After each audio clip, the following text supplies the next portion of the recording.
So, 12 rules. Which one do you find the hardest to follow yourself?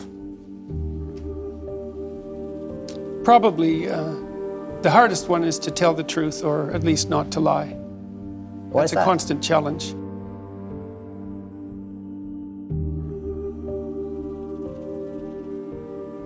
Well, because it's easy to use your speech in a way that pays off in the short term, and it's difficult to contend with the conflict that's inevitable if you try to do things in a straightforward manner, because that produces short-term conflict. It produces long-term peace, which is a huge advantage, but it's very tempting in the short term to circumvent the problem and pretend that it's not there. Do you sometimes avoid telling the truth just to be kind? I try to be as kind as possible, but no. Good. I'm tempted to, Yeah. because I'm fundamentally an agreeable person, surprisingly enough. But I'm convinced that it's better to face things when they need to be faced and to get to the bottom of things, even though that's... And of course, you have to be constituted in that manner if you're going to be a useful psychotherapist, because you can't let things go. They have to be dealt with, just like they have to be dealt with if you're a medical professional. It's unpleasant to tell someone that they have an illness. It hurts their feelings, it upsets them. But if you don't deal with it, then perhaps they die. And psychological issues can be of the same significance. You talk sometimes about weak men. Why are weak men such a problem? Well, weak people are a problem in general. And I don't mean physically weak, I mean cowardly, let's say, and deceitful, because I'm thinking it more in terms of moral weakness. Well, there's a variety of reasons.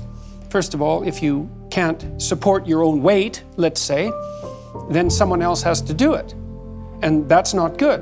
And then if you don't make your pathway, if you don't pick a forthright and useful and noble pathway through life, then you'll become bitter and too hurt by the tragedy of existence. And then you tend to seek your revenge wherever you can get it. And that's not good. So it's a mistake on all fronts. It's not good for you. It's not good for your family. It's not good for the community. It's certainly not a good medium to long-term strategy, because life is very, very difficult, and you have to be prepared for that. And I had a watcher the other night. He was at my lecture in Oslo, and he wrote me a letter. He was a 17-year-old boy, and he said that my work had been very helpful to him. His father had died suddenly about 6 months before, and he found his dad when he was dying and was very, very shocked and horrified and hurt by what had happened. And I had recommended on my YouTube lectures that one thing you could aim for was to be the strongest person at your father's funeral. And so that's what he did. And he helped his mom, and he wrote a 200-word eulogy and got through it. And so, good for him. That's strength and necessary. It's a terrible thing that happened, but he did everything he could not to make it any worse than it had to be. But do you never see that showing weakness can be a strength too? Not weakness, vulnerability. That's a whole different thing. To admit to the fact that you're vulnerable, that's a form of courage. That's not a form of weakness. But that leads you to take whatever steps are necessary to deal with that properly. It isn't some facade that you're invulnerable. No one is invulnerable by any stretch of the imagination. And to stand up and face that is the best route that you have.